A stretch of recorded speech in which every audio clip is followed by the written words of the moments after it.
오늘은 저희들에게 주신 말씀이 창세기 24장 40절부터 49절. 신부는 누구인가? 같이 읽으시겠습니다. 시작. 주인이 내게 이르되 나의 섬기는 여호와께서 그 사자를 너와 함께 보내어 내게 평탄한 길을 주시리니 너는 내 족속 중 내 아비 집에서 내 아들을 위하여 아내를 택할 것이니라. 내가 내 족속에게 이를 때에는 내가 내 맹세와 상관이 없으리라. 서로 그들이 내게 주지 아니할지라도 내가 내 맹세와 상관이 없으리라 하시기로 내가 오늘 우물에 이르러 말씀하기를 나의 주인 아브라함의 하나님 여호와여 만일 나의 행하는 길에 형통함을 주실진데 내가 이 우물 곁에 섰다가 청년 여자가 물을 길러 오거든 내가 그에게 청하기를 너는 물 항아리에 물을 내게 조금 마시고라 하여 그의 대답이 당신은 마시라 내가 또 당신의 약대를 위하여도 기르리라 하면 그 여자는 여호와께서 나의 주인의 아들을 위하여 정하주신 내가 묵도하기를 마치지 못하여 리브가가 물 항아리를 어깨에 메고 나와서 우물로 내려와 깃기로 내가 그에게 이르기를 청컨대 내게 마시우라 한즉 그가 급히 써내리며 가로되 마시라 내가 당신의 약대에게도 마시우리라 하기로 내가 마심에 또 약대에게도 마시운지라 내가 그에게 묻기를 내가 네 딸이뇨 한즉 가로되 밀가가 나홀에게 나온 부두엘의 딸이라 하기로 내가 고리를 그 코에 꿰고 그 손목고리를 그 손에 끼우고 나의 주인 아브라함의 하나님 여호와께서 나를 바른 길로 인도하사 나의 주인의 동생의 딸을 그 아들을 위하여 택하게 하셨으므로 내가 머리를 숙여 그에게 경배하고 찬송하였나이다. 이제 당신들이 인자와 진실로 나의 주인을 대접하려거든 내게 고하시고 그렇지 않을지라도 내게 고하여 나로 좌우간 행하게 하소서. 아멘. 기도하겠습니다. 하나님 감사합니다. 참 귀한 예배를 저희들에게 허락하시고 우리가 예배하는 사람이 되게 하시며 이 말씀이 우리를 이끌고 간다는 것을 살면서 체험하게 하시니 참 감사합니다. 겉으로만 알고 아버지 지식과 정보로만 아는 하나님이 아니고 정말로 하나님을 체험하여 알고 경험하여 아는 야다의 하나님이 내 하나님이 되었을 때 그때부터는 감았던 눈이 떠지는 것처럼 하나님 성경의 세계가 보이기 시작하고 하나님의 마음이 읽어지기 시작합니다. 하나님 우리 제자들 거에 오신 모든 분들은 정말로 하나님 앞에 이런 신부들이 되기를 간절히 원합니다. 아버지 앞에 올리고 이 말씀 속에서 일하시고 역사하실 하나님을 찬양하며 예수 그리스도 이름으로 기도합니다. 아멘. 그 성경에는 결혼 이야기가 간간히 등장을 합니다. 그런데 그때마다 굉장히 상세하게 기록하고 있다는 것을 여러분들이 눈치를 아마 채셨을 거예요.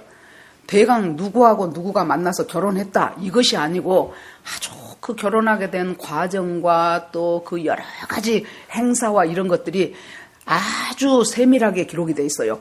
알다시피 창세기 1장 바로 하나님이 천지를 창조하시고 나서 그 다음에 하신 것이 아담이 잠든 때에 갈비뼈 하나를 취하여서 하와를 만드시고 그리고 아담에게 데리고 가니 아담이 이는 내 뼈 중에 뼈요 살 중에 살이로다고 했던 아주 귀하고 귀한 그 애정 고백과 신앙 고백을 했던 것이 바로 천지 창조되고 난 후에 하나님께서는 아담과 하와라는 이 사람의 결혼식에 직접 주례자가 되신 것이죠. 우리 어저께 공주아가 결혼을 했습니다. 예, 많은 분들이 와서 축하해 주셔서 감사합니다.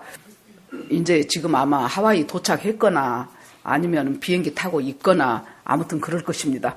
그래서 참 그 한 가정이 주님 앞에서 새로 태어난다는 것은 굉장히 중요하지요. 결혼식도 중요하지만 그보다 더 중요한 것이 결혼식 이후의 삶을 어떻게 하나님과 동행하며 살아가는가 하는 것이 굉장히 중요합니다. 자, 그래서 하나님께서 이렇게 결혼부터 시작을 하게 하셨고 그리고 나서 신약으로 넘어가면 예수님이 첫 번째 표적이 가나의 혼인잔치였어요.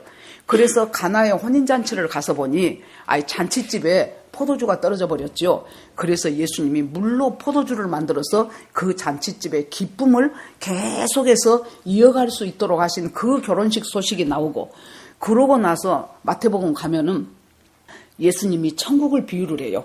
천국은 마치 이와 같다 하면서 혼인집의 잔치를 천국에 비유를 합니다. 천국은 뭐가 같냐? 한 임금이 있었다. 왕이 있는데 자기 아들의 결혼식 잔치를 전부 준비해 놓고 종들을 보내서 초청장을 보냈어요. 그래서 당일 전날에 다시 확인하러 보냅니다. 그랬더니 사람들이 못 오겠다는 거예요. 초청장을 받아놓고 나서. 왜 못 오냐? 그랬더니 어떤 사람은 나는 장가 가서 못 옵니다. 나는 밭갈러 가야 돼서 못 옵니다. 나는 소 5겨리를 사서 그것을 시운전해 봐야 되기 때문에 못 옵니다. 나는 상업차로 못 옵니다. 일제히 사양했다 그래요. 그러자 거기에 다시 보낸 사람 그 종들을 때리고 죽이기까지 했어요. 자기 못 온 것은 그만 못 온 것이려니와. 그러니까 그 보고를 들은 왕이 너무 분노하면서 사거리로 가서 길가 산울가로 가서 아무여도 좋다. 처음에 초청장을 받지 못했던 사람일지라도 온다고만 하면 누구든지 데려와서 내 집을 채우라. 그렇게 해서 그 혼인집이 가득 찼었다는 얘기. 또 이런 혼인잔치도 있죠. 자, 오늘 이 말씀은 창세기에서 가장 긴 장이라고 보아야 돼요.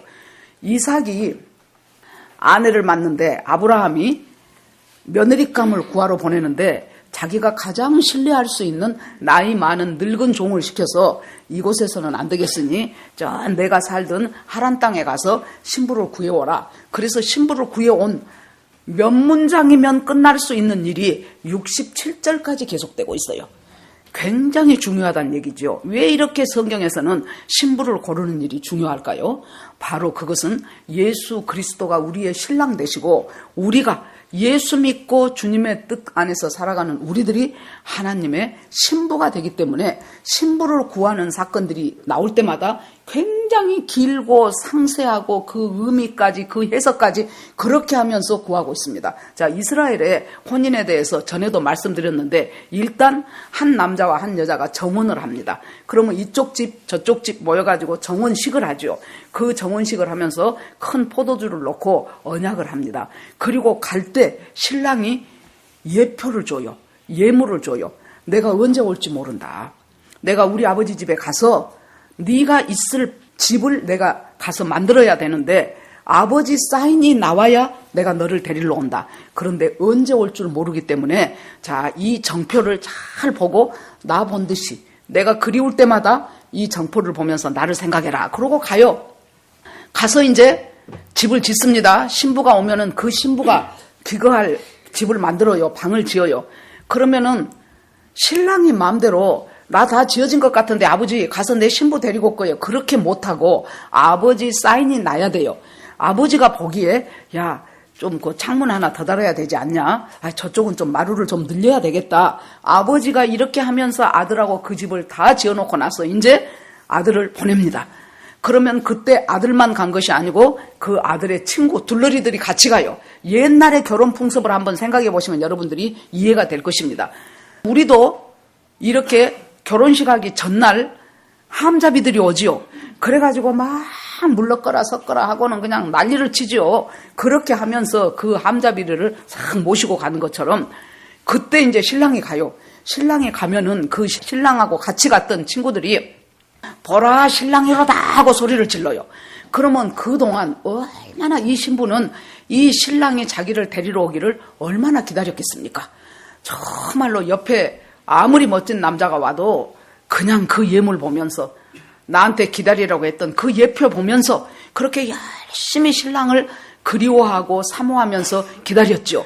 그런데 드디어 보라 신랑이로다 소리가 들리는 거예요. 그러니까 너무 반갑고 좋아서 뛰어나갑니다. 그때 신부가 그 신랑을 향하여 했던 고백이 뭐예요? 찬송하리로다 주의 이름으로 오시는 이여.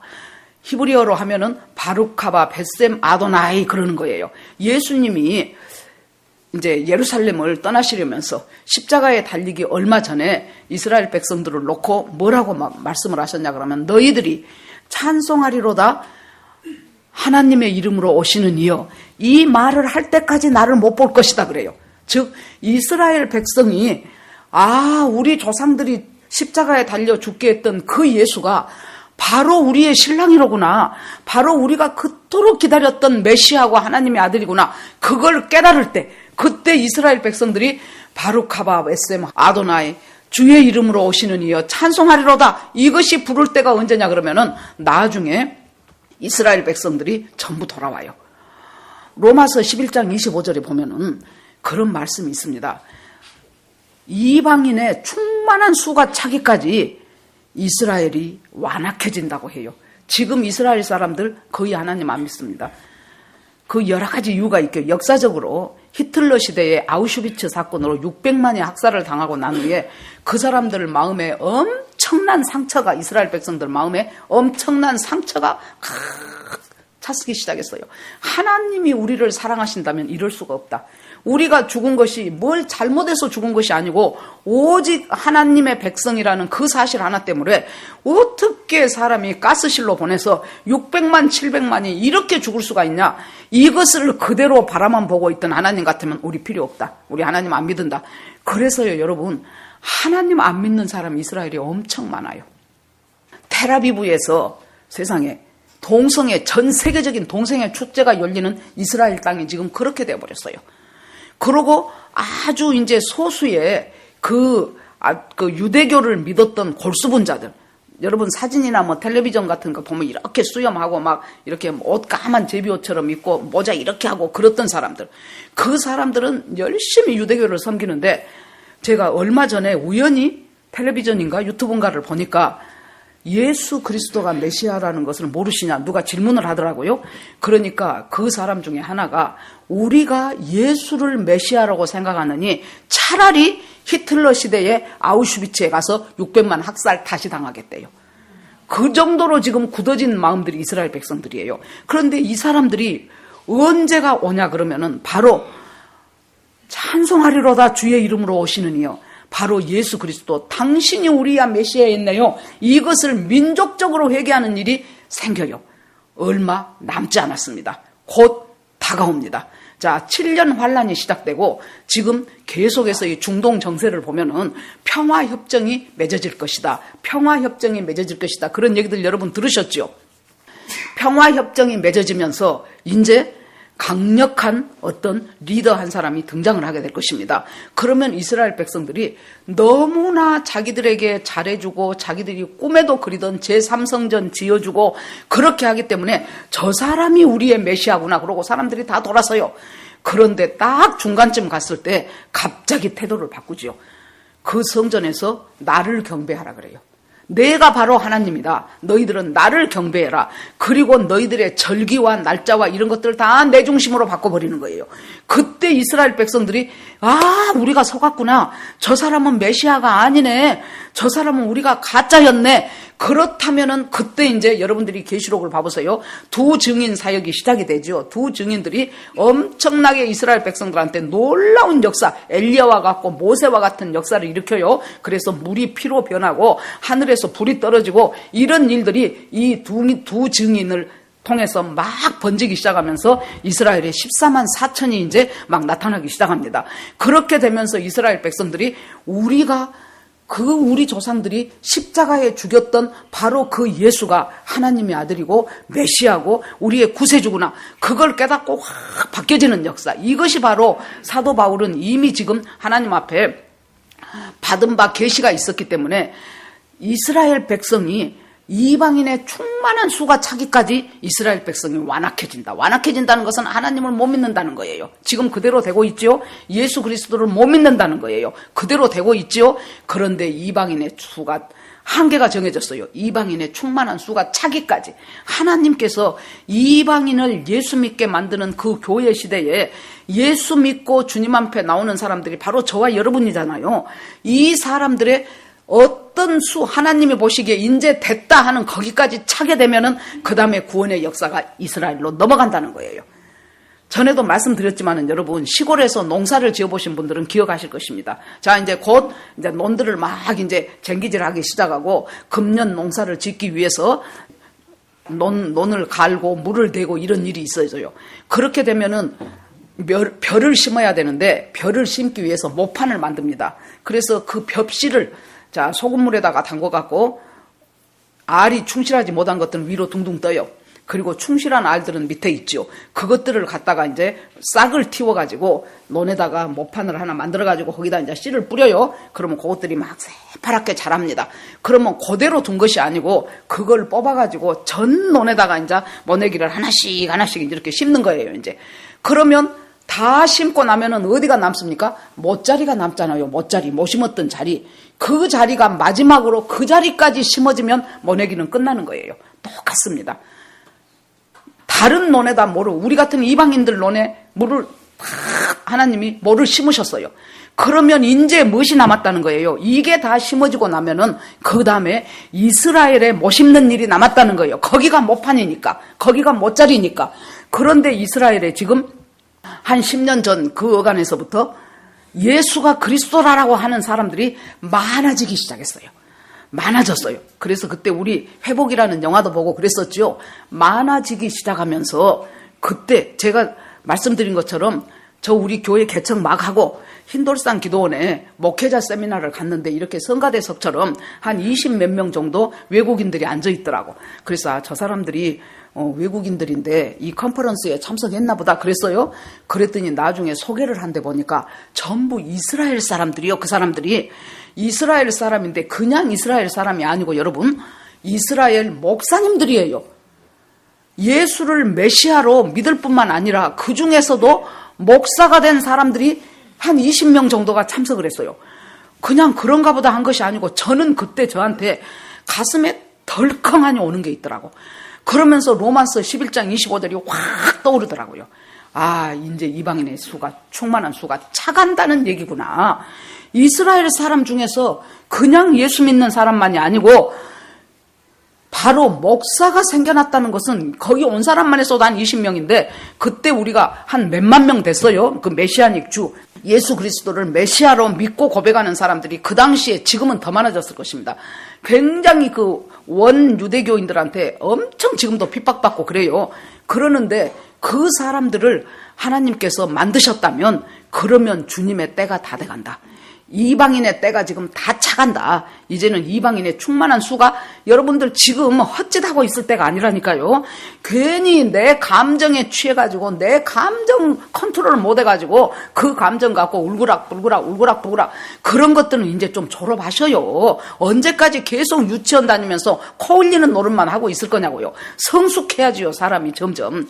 그래서 주님은 이 신부가 얼마나 중요하다는 것을 가르쳐주기 위해서 결혼식을 세세하게 얘기하고 있습니다. 자, 아브라함이 드디어 이제 그 천신만고 끝에 100살에 이삭을 낳죠.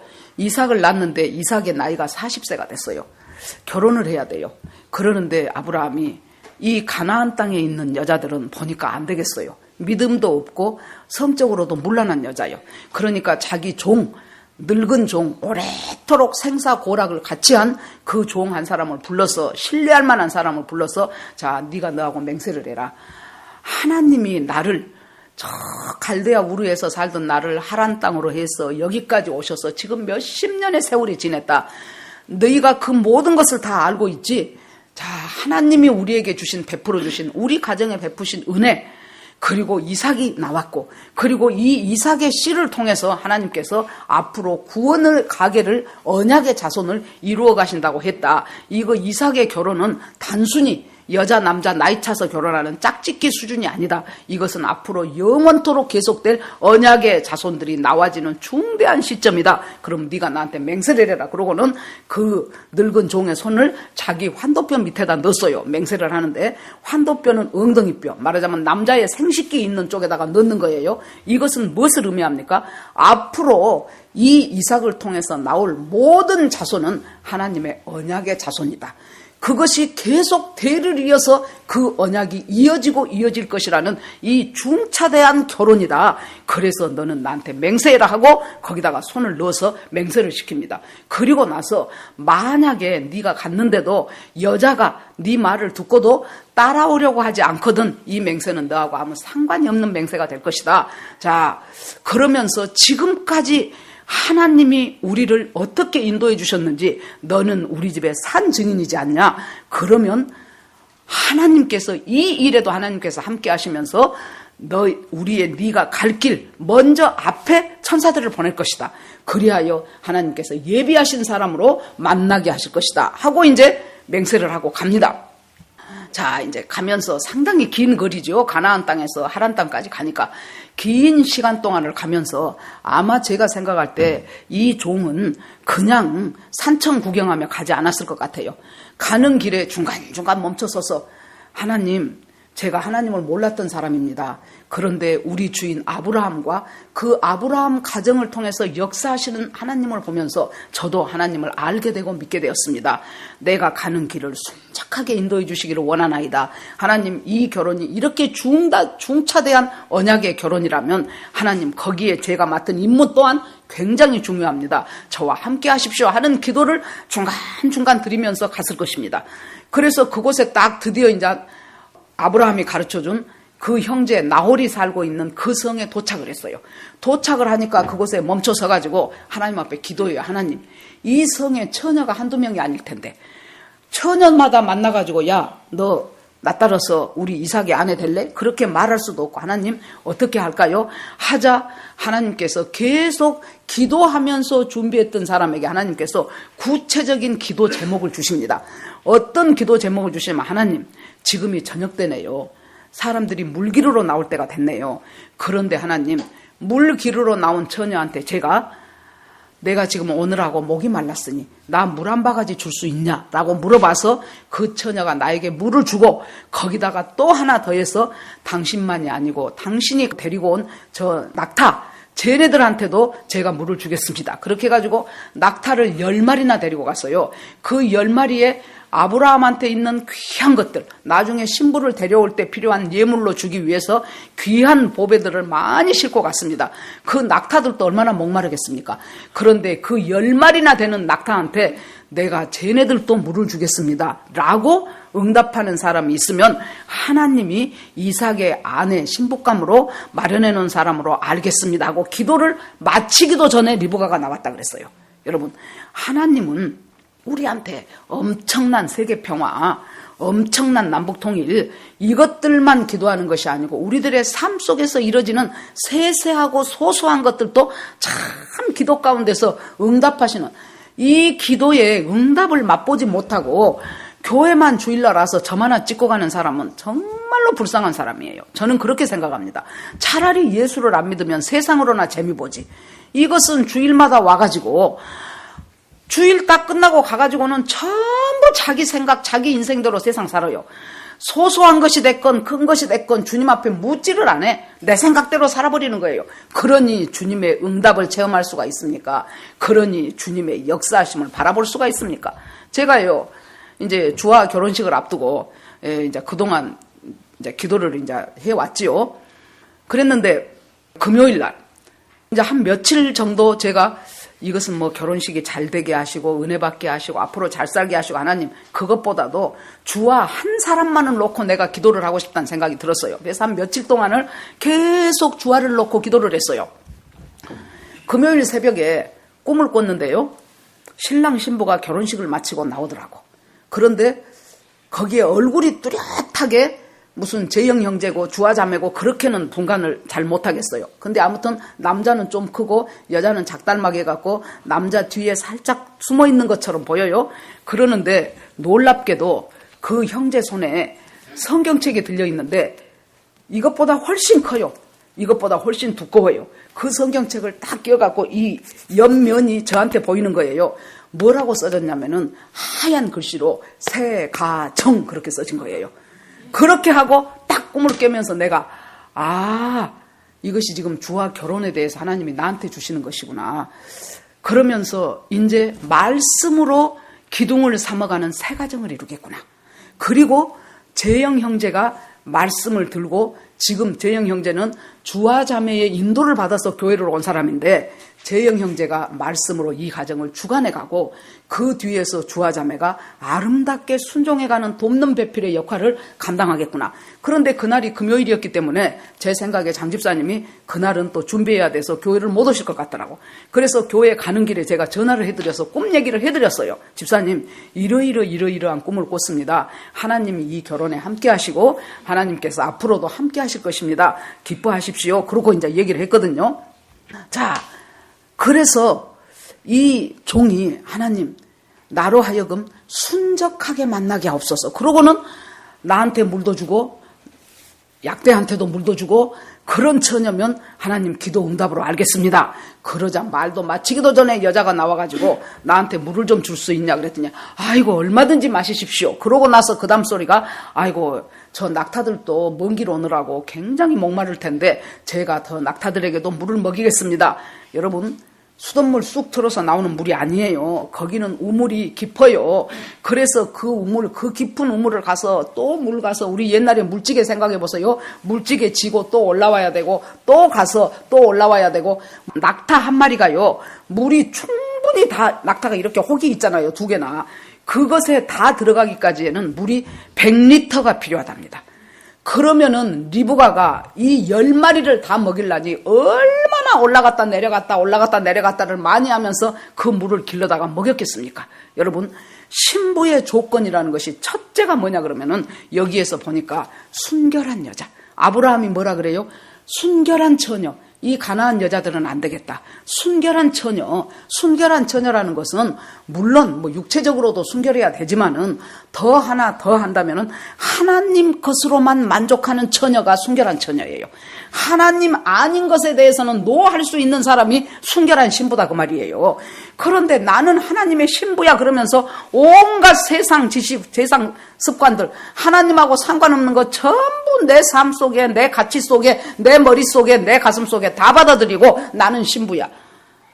아무리 지가 신부라 그래도 신랑이 너 같은 신부 나 둔 적이 없어 그러면 신부 아니지요. 첫째는 순결한 사람. 우리가 보면서 하나님이 우리를 신부라고 하는데 신부의 자격이 어떤 것인가를 한번 이 말씀을 보면서 우리가 살펴보자고요. 첫째는 순결한 사람. 둘째는 믿음이 있는 사람. 어떤 믿음이에요? 본 적이 없어. 그러는데 가가지고 이러저러 얘기를 하면서 그 이삭을 따라서 너 신부가 되겠냐는 말만 듣고 예 가겠습니다 한 사람. 그것이 믿음이에요. 여러분 성경은 전부 약속이에요. 성경은 66권이 전부 약속입니다. 그런데 이 약속인 성경 말씀을 보고 예수님이 내 눈앞에 탁 나타나서 아무 개야 안 했어요. 그런데 약속인 성경 말씀을 보고 그 약속인 말씀 그걸 그대로 믿고 따라오는 사람이 신부다 그 말이에요. 여러분 이 말씀을 믿고 따라오고 있냐고요. 말씀은 말씀이고 나는 나요 그러고 나 살 대로 사는 사람은 신부가 아니에요. 나중에 정말로 신부로 하나님께서 올리실 때 그때 신부가 되지 못할 사람들입니다. 자, 그렇게 해서 믿음과 순결을 그 다음에 강조를 합니다. 그리고 나서 너무 감사해가지고 하나님이 순적하게 만나게 하셨네 하고는 금고리와 금팔찌 2개를 줘요. 그러면서 혹시 내가 네 집에 들어가서 유숙할 곳이 있겠냐 그랬더니는 잠깐 기다리십시오. 있습니다. 우리 집에 얼마든지 손님이 묵을 장소가 있습니다 하고 자기 집에 와서 내가 우물가에서 어떤 손님을 만났는데 그 손님이 이러 해갖고 나한테 이렇게 줬습니다. 그랬더니 자기 오라비 라반이 그것 보고 아이고 돈깨나 있는 사람이 왔나 보네 하고는 쫓아가지요. 쫓아가가지고 오십시오. 바로 그랬더니 와가지고 이제 음식을 대접하려고 합니다. 그랬더니 이 음식을 먹을 것이 아니고 내가 이 말부터 하겠습니다 하고는 지금까지 했던 자기가 어떻게 해서 여기까지 왔고 어떻게 해서 지금 이 신부를 데려가야 된다는 그 말을 성경이 67절인데 똑같은 말이 30절 이상 반복이 되는 거예요. 여러분들이 성경을 볼 때 같은 말인데 이렇게 반복이 되죠. 그것은 중심 사상이 굉장히 중요하다는 얘기예요. 똑같은 말인데 몇십 절에 걸쳐서 또 반복을 해요. 자기가 지금까지 어떻게 왔는가를 라반의 식구들 만나가지고 또 얘기를 한단 말이에요. 똑같이 읽는 우리 지루하게. 자, 그러면 그건 뭐예요? 중심 사상. 이 말씀을 주고자 하는 이 성경의 중심 사상, 하나님이 주시고자 하시는 것은 뭐라는 거예요? 모든 우리 인간, 예수 믿는 사람들한테 하나님이 주시는 것이 이 인생은 하나님의 인도하심과 하나님의 섭리다. 그걸 가르치는 거예요. 그러면 우리는 하나님의 인도하심이라는 것이 우리가 깨달아질 때 하나님의 인도대로 따라가야 되겠죠. 하나님의 섭리라는 것이 깨달아질 때 그 섭리 안에서 우리가 안심하면서 안식을 해야 되겠죠. 그래서 그 얘기를 쭉 합니다. 그러면서 뭐라고 이 종이 얘기를 하냐면은 결단을 해주시기 바랍니다. 결단을 해주세요. 그래야 내가 밥 먹겠습니다. 이렇게 얘기를 해요. 자, 첫 번째 이 종이 한 말이 아브라함 집이 어떤 집인가를 소개를 합니다. 내 주인 아브라함은 당신들도 알다시피 이곳에서 같이 이웃하고 살았지 않소. 그런데 하나님이 어느 날 아브라함에게 본토 친척 아비집을 떠나 내가 너에게 명하는 곳으로 가라 해가지고 가나안 땅에 왔습니다. 그 초창기부터 내가 그 집에 종이 되어서 정말로 그 가정에 일어난 모든 것들을 보았습니다. 아브라함 집은 어떤 집이냐면 첫째, 하나님의 말씀이 있는 집입니다. 둘째, 하나님의 축복이 있는 집입니다. 그 하나님의 축복을 가시적으로 보여주기 위해서 아브라함한테는 엄청나게 많은 은금이 있고요. 엄청나게 많은 우양이 있고 종들도 많고 낙대도 많고 아주 풍요롭습니다. 여러분, 하나님의 종이 하나님의 자녀인 우리한테 와서 뭘 소개합니까? 하나님의 집이 얼마나 풍요로운가를 소개하는 것이 성경이잖아요. 얼마나 하나님의 집이 풍요로운가. 마태복음 그 큰 잔치 비유도 보면은요, 종들을 보내서 뭘 소개하냐 그러면은 살찐 송아지를 잡았고, 그리고 모든 잔치가 풍요롭게 다 준비됐다. 당신들은 오기만 하면 됩니다 하고 그 하나님의 집이 얼마나 풍성한가를 우리한테 소개를 해줘요. 성경이 그것을 말하고 있어요. 하나님의 집이 얼마나 풍요로운가를 저희들한테 얘기를 해줍니다. 그것을 그대로 믿느냐 아니면은 에이 하고 말아버리느냐에 따라서 우리들의 인생이 굉장히 많이 달라지죠. 그래서 그 풍요로운 것을 지금 아브라함 집에 대해서 설명을 하고, 그리고 그곳은 하나님의 축복이 있는 풍요가 있고, 예수님도 내가 이 땅에 온 것은 양으로 생명을 얻게 하고 더 풍성히 얻게 하려는 것이라 그랬지요. 그렇게 해서 그걸 소개하고, 그리고 하나님의 축복이 있고 하나님의 말씀이 있고 하나님의 언약이 있는 곳이 아브라함 집입니다. 어떻게 하시겠습니까? 그래요. 그래 놓으니까 여러분, 리브가가 지금 그 온 가족이 그 말을 들어요. 리브가가 그 말을 들으면서 뭘 생각합니까? 그런데 그 예비된 사람이 나라는 거예요. 자기가 예비된 사람이라는 거예요. 얘기 들었잖아요. 아까 그 말이 끝나기 전에 자기가 가서 물도 마시고 낙타의 물도 마시게 했던 그 예비된 사람. 그러면 이 사건이 있기 전까지 리브가는 자기를 어떻게 생각했어요? 동네 처녀 가면 20명이었다고 칩시다. 그 20명 중에 20분의 1이요. 자기는. 그 아무 자기 자신에 대해서 의미를 갖고 있지 않았어요. 그런데 어느 날 어떤 사람이 와가지고 아브라함 집에 대해서 막 소개를 하기 시작하는 거예요. 그 집은 이런 곳이다. 그 집은 하나님의 언약이 있다. 그 집은 풍성하다. 그 집은 풍요롭다. 그 집은 놀랍게 하나님의 축복을 받은 집이다. 우리한테 천국을 소개하는 것처럼, 천국을 소개하고 예수 그리스도를 소개하고 신랑을 소개하는 것처럼 그렇게 그 종이 와서 막 그걸 소개합니다. 그런데 네가 바로 예비되어 있는 신부다 그러는 거예요. 그때 그것을 깨달은 순간부터 이제 이 리브가의 결단이 생기고 리브가의 의지가 바뀌어요. 리브가의 생각이 바뀌어요. 그렇다면 내가 거기를 가겠습니다. 그래요. 어떻습니까? 신랑 얼굴 한 번도 안 봤어요. 말로만 들은 그 소리를 듣고 내가 그 말씀대로, 그러니까 이 종은 어디로 초대하는 것입니까? 아브라함 집으로 지금 이 신부를 초대하죠. 그곳은 말씀이 있어요. 지금까지 당신이 살았던 집하고는 좀 다릅니다. 그곳은 하나님의 언약이 있고 축복이 있고 말씀이 있고 하나님의 다스리심이 있고 하나님의 통치가 있습니다. 그 집에 와서 안주인 자리를 차지하겠습니까? 라고 묻는 거예요. 그럴 때 그 말씀을 듣고 예 하고 따라가는 사람, 그 사람이 신부예요. 여러분, 성경 말씀을 보면서 말씀은 말씀이고 나는 나고, 하나님께서 우리를 위해서 마지막에 우리가 계시록 19장에 보면은 어린 양의 혼인잔치가 나와요. 막 하늘에서 찬양 소리가 들립니다. 막 찬송하리로다, 축복하리로다. 지금 이미 혼인잔치가 예비되어 있으니 신부를 하나님께서, 신부가 예비되어서 혼인잔치를 해야 되는데 그 신부가 입은 드레스를 하나님이 주셔요. 그 드레스는 바로 성도가 가지고 있는 착하고 귀한 행실이다 그랬어요. 그 행실이 우리의 신부의 드레스가 될 것입니다. 그렇게 함으로 말미암아 이제 그 잔치 자리가 예비되었다. 그러니까 성경은 아담과 하와의 혼인부터 시작해서 어린 양의 신부의 혼인까지 혼인으로 시작해서 혼인으로 끝나네. 그러죠. 결혼으로 시작해서 결혼으로 끝나요. 하나님의 예수 그리스도의 신부를 찾는 것으로 이 인류의 역사는 지금 이 지상에서의 삶은 끝이 난다는 거예요. 여러분, 그 신부가 되고 싶지 않으십니까? 예, 결혼식에 보면 그 웨딩드레스 하얗게 입고 얼마나 예쁩니까? 얼굴도 너무 예쁘고, 어저께 주례하면서 보니까 정말로 그냥 주와 얼굴이 환해갖고 종래에 볼 수 없었던 아름다운 모습으로 그냥 너무너무 이쁘게 그냥 주례한데 얼마나 좋은지 쌍긋쌍긋 웃어가면서 여러분 신부가 된다는 것은 정말로 귀한 일입니다. 그 신부로 우리를 하나님이 지금 초대를 하고 있어요. 그 신부의 자격이 첫째는 하나님을 향하여 순결한 믿음을 가져야 돼요. 세상 가치에 눈 돌아가고 귀 돌아가지 말라고요. 순수하게 하나님을 향하여 나아가야 돼요. 두 번째는 뭐예요? 주님이 주신 것 아니면은 나는 결코 취하지 않겠다는 순결한 믿음을 가지고 그리고 말씀을 전적으로 믿는 자예요. 이것은 전부 약속이에요. 내 눈앞에 아무 증거도 없을 때도 많아요. 그런데 말씀이 그렇게 되었으면 아멘입니다 하고 그 말씀 붙잡고 열심히 예수님 따라가는 자, 이 사람이 신부입니다.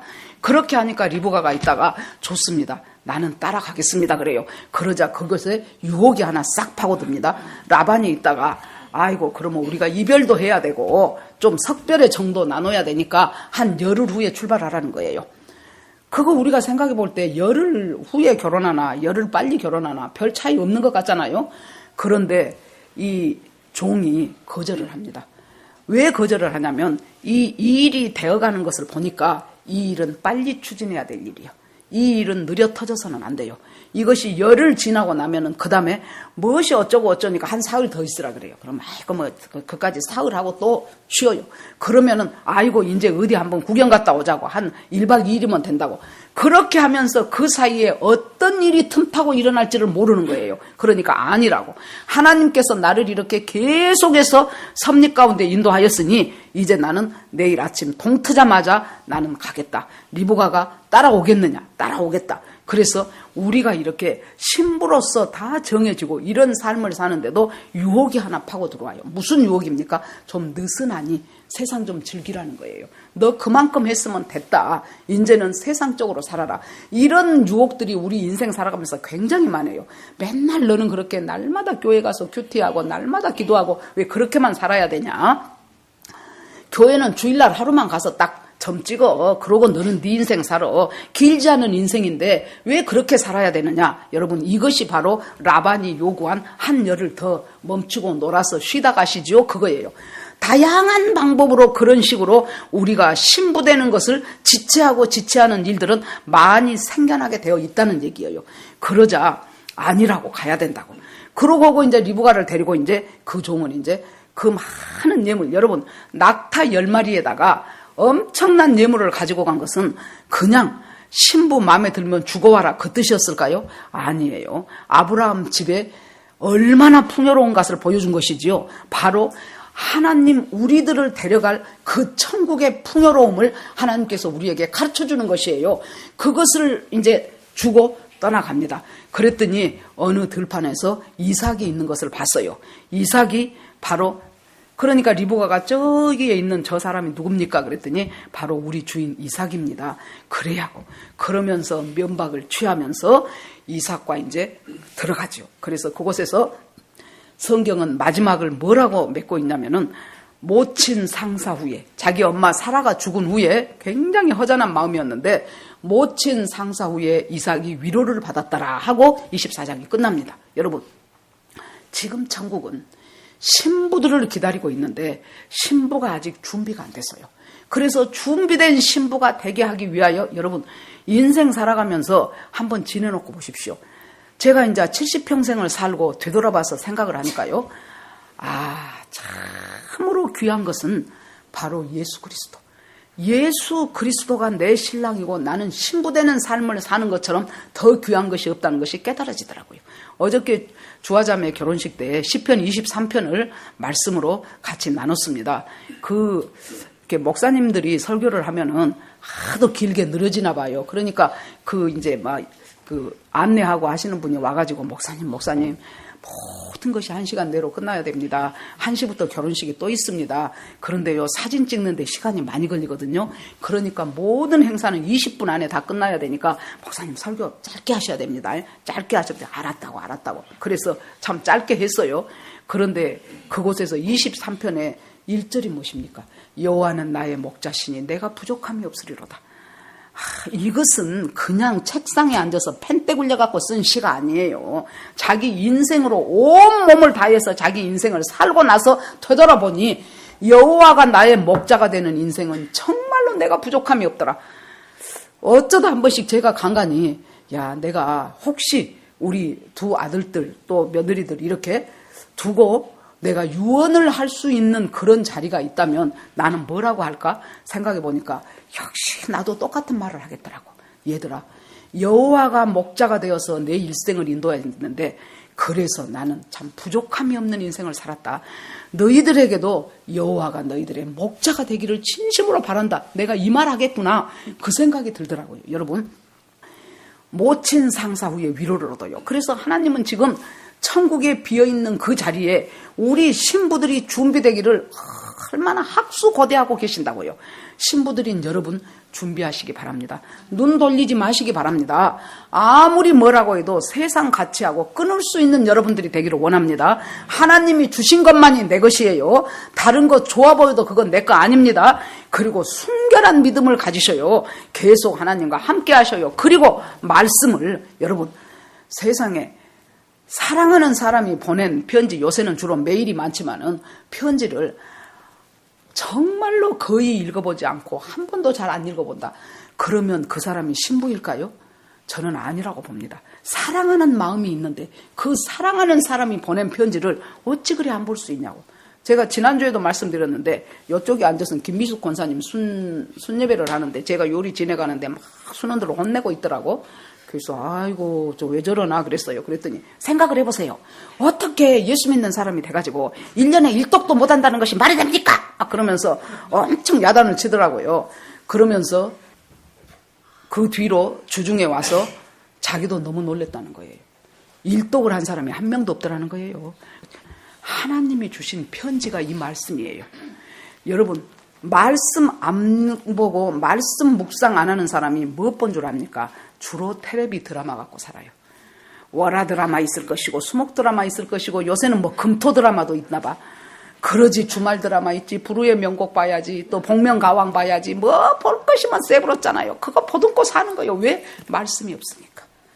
말씀이 없으니까 그거 보듬고 살아요. 여러분 이 말씀대로, 말씀은 전부가 약속이에요. 그런데 약속을 눈앞에 확 증거 없어도 이 약속보다 더한 증거는 없다고 생각하고 그 약속을 듣고 꾸준히 그 약속의 말씀대로 따라가는 자가 신부입니다. 그리고 중간에 방해 세력들이 많이 있어요. 나를 세상으로 끄집어 들이려고 하는, 여러분 요새 느헤미야 큐티에 보신 분들 아실 것입니다. 얼마나 느헤미야 큐티를 보면은요, 느헤미야가 자기 예루살렘 성벽이 무너졌다는 소리 듣고 가서 그 성벽 재건해야지 하고 가지요. 그러니까 도비아와 산발랏이 와서 너희들이 무슨 왕한테 배반하기 위해서 너희들이 이렇게 음모를 꾸미지, 너희들이 성 만들어 웃기지 말아라. 여우가 올라가도 무너질 성이야. 말도 안 되는 소리 하지 말어. 그러고는 또 편지를 또 보내서 오노 평지에서 만나자. 거기서 죽이려고 했어요. 만나자. 그 다음에 그것에 실패하니까 그 다음에 이제 너희들이 저 성전에 외소로 들어와봐. 그래갖고 그곳에서 만나자. 그것은 제사장만 갈 수 있는 곳인데 이 사람을 들어오게 만들어가서 이제 여론을 나쁘게 조성을 하는 거죠. 아주 이거 말할 수가 없는 다양한 방법으로 성벽이 재건하는 그것을 방해하는 공작들이 얼마나 많은지 몰라요. 여러분 우리는 모두가 다 믿음의 성벽을 재건하는 사람들이에요.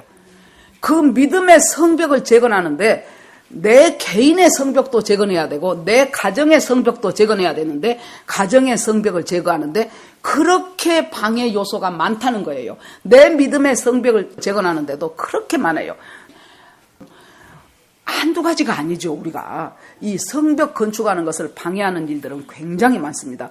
그것이 내 성벽 건축하는 것을 지금 이것은 방해하는 요소구나 하는 것을 여러분들이 잘 분별을 하십시오. 원칙을 가지고 기도하면서 나는 하나님의 신부라는 것에서 여러분들이 그것 잊으시면 안 됩니다. 그렇게 하면서 잘 분별해서 성벽이 드디어 완공되기까지 끝없는 사탄의 역사와 사탄의 방해는 계속되고 있었습니다. 여러분 주님 나라 갈 때까지 예수님이 오셔서 우리를 데려가든지 아니면 우리가 살다가 죽어서 예수님 앞에 가든지 그때까지 여러분들의 의식 속에 나는 하나님의 신부라는 것을 잊어버리지 마세요. 그 신부로서 내가 무엇을 해야 될 것인가? 순결한 믿음 가지십시오. 말씀 따라가십시오. 말씀 따라가려니까 힘들고 어렵지요. 내가 맨날 손해보는 것 같지요. 내가 잘못 안 했는데도 내가 잘못했다고 말해야 될 때가 많아요. 말씀 따라가다가 보면은 나보다 연약한 지체 보호해야 되니까 속 썩을 때가 많아요. 또 물질도 많이 이렇게 저렇게 나가야 될 때가 많아요. 손해보는 것 같은 인생이에요. 그럼에도 불구하고 말씀을 믿고 그것을 따라가는 그 사람이 신부다는 거예요. 그리고 아까 계시록 마지막에 나온 것처럼 계속해서 신부가 입어야 될 드레스가, 여러분, 그 순백의 아름다운 드레스에 시커먼 먹물이 뿌려졌다고 생각하면 되겠습니까? 계속해서 점검을 하셔야 돼요. 지금 내 삶 가운데서 무엇이 지금 잘못돼 가고 있고 무엇이 내 이 드레스를 더럽히고 있는가, 그것들을 하나님의 눈으로 기도하면서 살피면서 봐요. 그러면 하나님께서 가르쳐 주셔요. 그때 우리가 또 회개하고 다시 깨끗한 세마포로 입고 주님께 나아가게 되는 것입니다. 정말로 오늘 이 말씀을 보면서 지금 천국 중심에 우리가 오기를 기다리는 놀라운 신부가 있어야 될 자리, 사라가 없어져 버리고 신부가 없는 그 집이 얼마나 썰렁했습니까? 신부가 있을 자리를 계속해서 지금도 준비하고 계시는 그 하나님. 아까 이스라엘 백성들 그거 얘기했지요. 결혼식 얘기했지요.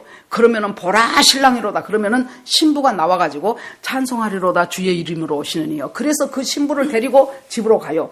그리고 그곳에서 일주일 동안 후파라는 곳이 있어요. 이렇게 이제 신랑 신부가 있을 수 있는 쳐놓은 곳이 있어요. 그곳에서 신랑 신부가 허니문을 즐기는 거예요. 그리고 나머지 사람들은 그 나머지 있는 곳에서 혼인 잔치를 즐기는 것입니다. 여러분, 그것이 7일이에요. 7일. 성경은 정말로 연결되어 있습니다.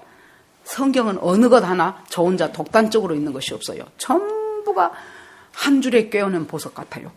그 날이 7일이에요. 7일은 뭡니까? 그 날이 바로 7년 혼인잔치예요. 그때 여러분과 우리가 정말로 이곳에서 남은 사람들이 있어서는 참으로 안 될 것입니다. 여러분, 적어도 하나님께서 왠지 모르지만은 이 지하에 별로 그렇게 훌륭하지도 출중하지도 않는 것 같은 외형을 갖추고 있는 이 교회에 나를 이 교회에 오게 하신 이유가 뭘까를 생각해 보세요. 참새 그 2마리가 한 아사리온에 팔리는 것도 하나님 허락이 아니면 안 된다고 했는데, 우리가 지금 이 시점 동안에 지금 우리 교회가 13년 됐는데 여기서 초창기부터 다니신 분도 있고 최근에 오신 분도 있고, 왜 하나님이 나를 이 제자들 교회에 두게 하셨을까? 분명 이유가 있을 것입니다. 여러분, 예수님의 신부로서의 삶을 살기 위해서 그 신부가 어떤 것인가를 가르쳐주는 교회가 저는 바른 교회라고 생각이 됩니다. 그리고 여러분, 예수님이 곧 오시는 그 재림을 준비하라고 외치는 교회가 바른 교회라고 봅니다. 먼저 여러분들이 구원의 확신 바르게 가지십시오. 예수님은 제대로 믿지 않으면서 나만 확신이 있다고 하면 그건 소용없다 그랬어요.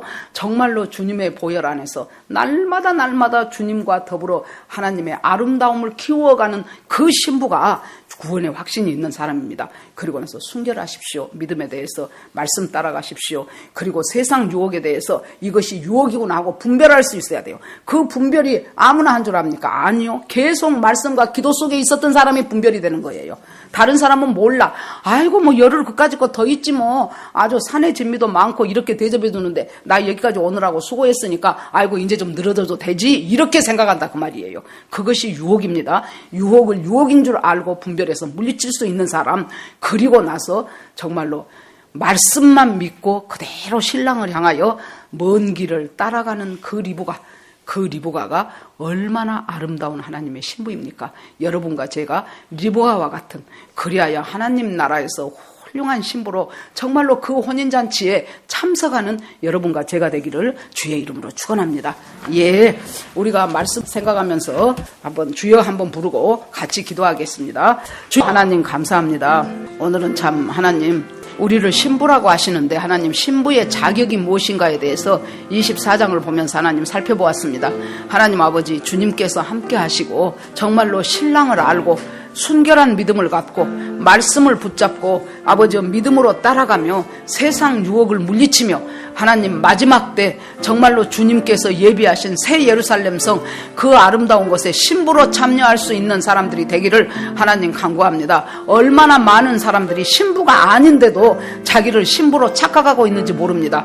교회 다닌다고 신부가 아닙니다. 하나님 아버지 말씀 듣고 맞아 했다고 신부가 아닙니다. 정말로 주님이 요구하시는 그 요구 조건에 저희들을 맞추면서 하나님과 동행하면서 하나님의 말씀 듣고 따라가면서 세상 것들 유혹하는 많은 것들 그것들 나사렛 예수의 이름으로 분별하면서 그렇게 믿음으로 따라가는 하나님의 선한 백성이 바로 신부가 될 것을 믿습니다. 하나님 아버지 우리 모두 그렇게 되기를 간절히 소원합니다. 예수 그리스도 이름으로 기도합니다. 아멘.